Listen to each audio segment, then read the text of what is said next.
الف لام میم ذلك الكتاب لا ريب فيه هدى للمتقين وقال النبي صلی اللہ علیہ وسلم الدنیا مزرعۃ۔ السلام علیکم ورحمۃ اللہ وبرکاتہ۔ ناظرین، امید کرتا ہوں آپ تمام احباب خیر و عافیت سے ہوں گے۔ ناظرین، جیسے آپ نے یہ ویڈیو تھوڑا سا آپ کو میں نے جھلکی دکھا دیا، آپ نے دیکھ لیا ہے، آگے انشاءاللہ ہم آپ کو مکمل ویڈیو کو وزٹ کرائیں گے۔ اس ویڈیو کے اندر کچھ ہمارے لیے پیغامات ہیں۔ وہ پیغام کیا ہیں؟ کچھ احباب ایک پروگرام کو سجایا، اب اس کے اندر ڈانس، خواجہ سراہوں کو بلایا گیا، فحاشی اور یعنی چیزوں کو لایا گیا، وہاں لوگوں کو دکھایا جا رہا تھا، ناچ گانا، ڈھول دھماکہ۔ اور اس دورانیہ کے اندر ایک مرد قلندر، ایک مجاہد اپنے مسجد سے اٹھتا ہے اور اپنے شاگرد کو لیتا ہے، اپنے ساتھی کو لیتا ہے، اس پروگرام میں پہنچتا ہے۔ اس پروگرام کے اندر پہنچ کر اب اس نے جو کردار ادا کیا، وہاں میں سلام پیش کرتا ہوں دونوں ہاتھوں سے اس مرد قلندر کو۔ میرے بھائیوں، کچھ احباب تبلیغ والوں کو گالیاں دیتے ہیں۔ اب اس تبلیغی بھائی کو آپ نے دیکھ لیا ہے اور آپ دیکھیں گے بھی صحیح، اس انداز میں جا کر لوگوں کی اس جھمگھٹے میں جانا اور بیہودہ اور فحاشی اور عریانی کی چیزوں کے جگہ میں جانا اور وہاں جا کر اللہ اور اللہ کے رسول کے پیغام کو پہنچانا اور حق اور سچ کی بات کو پہنچانا، الف لام میم ذالک الکتاب لا ریب فیہ ھدی للمتقین کی بات کرنا۔ وہ لوگ جو ہدایت پر ہیں، متقین ہیں، ڈرنے والے، اب ان کو ڈرایا جا رہا ہے، اب ان کو وعیدیں پیش کر رہا ہے اور فضیلتیں بیان کر رہا ہے۔ اب یہ ہے تو پشتو، لیکن آپ نے اس کے انداز کو دیکھیں، اس کے مردانگی کو دیکھیں۔ ایسے پروگرام کے اندر لوگ تو تبلیغ والوں کو مسجد میں آنے نہیں دیتے، لوگ تو انہیں دھکے دے کر نکالتے ہیں۔ اب یہ مرد مجاہد ایسے فحاشی اور یعنی کے اڈوں پہ جا کر اب لوگوں کو اللہ کی طرف دعوت دے رہے ہیں۔ میرے بھائیو، دل پہ ہاتھ رکھیں،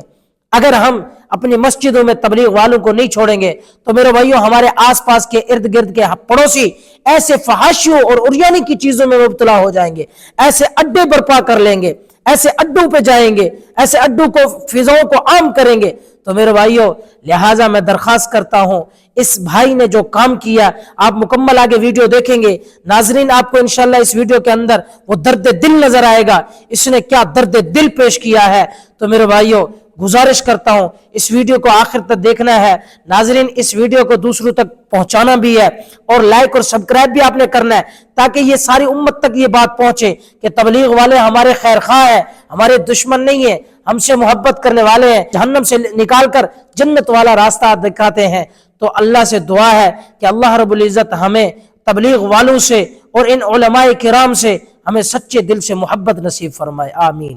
الف لام میم ذالک الکتاب لا ریب فیہ ھدی للمتقین وقال النبی صلی اللہ علیہ وسلم الدنیا مزرعۃ الآخرہ۔ السلام علیکم ورحمۃ اللہ وبرکاتہ۔ زرد ملګرو خواجہ سرا انتہائی مشکور یم چې ستاسو په دې پروګرام په دې موقع باندې دا هم د ایمان یوه نښه ده چې دنده د راتلو اجازت بیا د یو څو خبرو اجازت مونږ ته راکړه۔ محترمو، یو څو خبرې عرض کول غواړم، خصوصا د پنډال لپاره په آخره کې یو خبره دو دپاره یو 15 منټه به ماله راکئ، دا خبرې په ځان باندې درنې مه ګڼئ۔ مونږ الحمدلله مسلمانان پیدا شوي یو، رب العالمین زمونږ دپاره کلام هم را لېږلی دی، زمونږ دپاره پیغمبر علیه الصلاة والسلام را لېږلی دی۔ عزتمندو لنډه خبره کوم، زمانه خبره اکثر جذباتي کېږي۔ هغه پیغمبر علیه الصلاة والسلام په رب کعبه باندې قسم چې هغې خپله وینه مبارکه د دین دپاره او د صحابه کرامو دپاره، مسلمانه نن زما او ستا دپاره چې د جهنم نه بچ شو، دې دپاره خپله وینه ورکړې ده، په رب کعبه باندې قسمه چې هغې خپل غاښونه مبارک د دې دپاره شهیدان کړي دي، په رب کعبه باندې قسم هغه پیغمبر د دین او د ناموس دپاره، د قرآن دپاره هغې بېهوشه شوی، دومره وینې توی شوي دي۔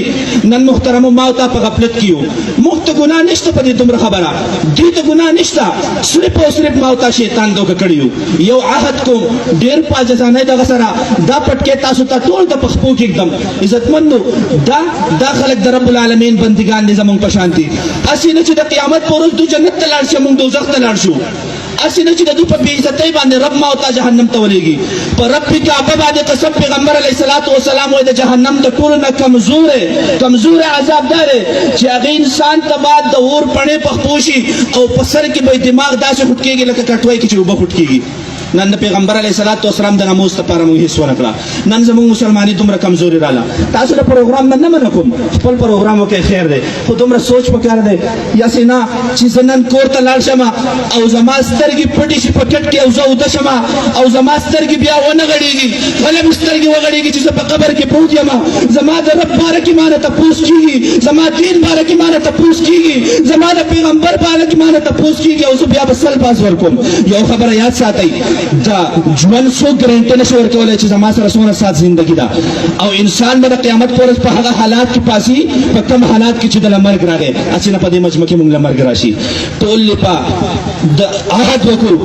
دا د توبه واسو د دې خلکو د زندګۍ سره د لبي نه کوو د خپلې زندګۍ سره د لبي نه کوو ای پیغمبر علیه الصلاۃ والسلام ځان سره یاد وساتئ هسې نه چې د شفاعت نه هغه بیا د پیغمبر علیه الصلاۃ والسلام د شفاعت نه هغه بیا بچ شو هسې نه پیغمبر علیه الصلاۃ والسلام زما او ستا شفاعت نه انکار وکړي د قیامت ورځ لویه سخته ورځ ده آدم علیه الصلاۃ والسلام پیغمبر دی خو چې راشي وایي یا رب نفسي یا رب نفسي ای رب زما به څه کېږي موسی علیه السلام وایي رب زما به څه کېږي ابراهیم علیه الصلاۃ والسلام د دین لپاره ورته تاو شوی دی دغه پیغمبر وایي رب زما به څه کېږي واحد یو اواز به راځي د محمد رسول الله چې زما ستا اواز به کوي یا رب امتي یا رب امتي یا رب امتي دا امت چې د پیغمبر علیه السلام په سنتو پرېږدي دا امت ما او تا ودرېږو چې یاره پلار د پیغمبر علیه السلام ګستاخي وکړه پراس د پیغمبر علیه السلام ګستاخي وکړه هلکه بسکټې پر کې د پېټرول یې ماچوئ حالانکې ما او تا څومره ګستاخ وي د پیغمبر هسې نه چې دغه پیغمبر د دغې ګورئ شفاعت نه هسې نه چې بیا داسې خالي لاس پاتې شو عزتمند خواست کوم باجزۍ در سره ویم د دې پیغمبر علیه الصلاۃ والسلام د پټکي خاطر وکړئ دا پروګرام اخرنی پروګرام وګڼئ سوال کوم تاسو ته رب العالمین ته توجه وکړئ هغه د قیامت نښې هغه قیامت را روان دی عزتمندو د دې خلکو د عزت سره لبې مه کوئ د خپل عزت سره لبې مه کوئ په دې کې یوازې د دوی عزت نه زموږ هم عزت ځي زموږ هم عزت ځي قسم په خدای چې زموږ عزت ځي زموږ د کلمې زموږ د قرآن هغه هر څه هغه شریعت پکې بېمالېږي قسم په خدای چې کافر هم داسې کوي عزتمندو مه کوئ داسې سوال کوم عاجزانه درخواست کوم یم کمزوری یم ملګرو ته مې مخکې مې وویل که زه قسم وخورم قسم دا ټوله مجمع ناسته ده د دې ټولو مخکې قسم وخورم چې زه د دې ټولو نه زیات ګناهګار یم زه به په قسم کې حانس نشم زه دومره ګناهګار یم ستاسو ایمانونه ښه اعلی ایمانونه دي زموږ نوجوانان طبقه چې کله موږ اعلان کړی الحمدلله غیرت یې کړی دی زموږ سره به په دې خبره کې مضبوط ولاړ یې چې دا زموږ اخرنی پروګرام دی ولاړ به یې په دې کې به راسره مضبوط ولاړ یې چې زموږ نه به چېرې بیا داسې خطایانې ونه شي انشاءالله ولاړ به یې که نه پروګرام انتهایي په لنډ دغه سره راغونډ کوي دې محلې والا ته دوی ته هم تکلیف مه ورکوئ څوک په مریضاني څوک په ماشوماني دا خپل ویلیم هغه دومره کوي چې صرف دا پینډال اواز ورسي په آخره کې یو خبره کوم ستاسو د ټولو مشکور یم د دوی خلکو چې موږ ته به دې دومره مجمع کي او په دې سپیکر په دې باندې موږ له دومره اجازت راکړه الله پاک ما چې څه رب العالمین دې ما له او تاسو له د عملو کولو توفیق راکړي آخره کې چې دا څومره خواجه سره مېلمانه راغلي دي ما دې ملګري ته وویل ستاسو نوم دی ملګری څه نوم دی وزیر صاحب هغه وزیر صاحب ته ما وویل چې دا مېلمانه به آخره کې زما سره لازم کېږي موږ طلبا راویسو دغلته خو دلته چې ټیپ لګېدلی دغلته موږ ختم کوو داسې نشي کېدی د قرآن مجید بې حرمتي ده موږ دې ښکته مدرسې ته جومات ته ځو مدرسه کې زموږ سره بیا خپل جدا ځای دی موږ هلته ختم کوو تاسو پروګرام به ورته ختم شي او دو به بیا راځي زموږ سره به د هغې ختم په دعا کې شریک کېږي او یو پیاله چای به څښي موږ له چې سم ټایم راکړو تاسو په امن سره انشاءالله تاسو ته به په امن سره دغه کېږي زموږ سره به صرف یو پیاله چای وڅښئ په دعا کې به زموږ سره شریک شئ او محترمو دا خبره واورئ د دې خلکو د عزت سره لبه مه کوئ هسې نه زما او ستا په خاندان کې سبا پاتې شي د دې خلکو پر یاد که ما ورته لږ ورته واورېدو قسم د زندګۍ نه د سړي نفرت پیدا شي ځان ورته بادشاه ښکاره چې زه خو بادشاه یم بادشاه د دې خلکو د زندګۍ سره لبې نه کول د نو سره تعاون کول خو د تعاون جدا طریقې دي دا طریقې نه دي چې پیسې ونولم د دې باقاعده تپوس کېږي نو انشاءالله ټول به په دې خبرو متفق یو الله پاک دې زموږ ایمانونه زموږ جانونه زموږ مالونه محفوظ کړي پیغمبر علیه الصلاۃ والسلام دې د قیامت په ورځ کوم شفاعت کوي زموږ نصیب کړي نن چې موږ کومه توبه وباسو رب العالمین دا زموږ اخرنۍ توبه ده دا رب العالمین اخرنۍ پروګرام دی داسې توبه وباسو چې بیا به انشاءالله داسې پروګرام نه کوو نه به داسې پروګرام له زو که څوک کوي د پروګرام به مونږه مخالفت کوو ټول به داسې کوو که نه الله پاک زموږ توبه قبول او منظور کړي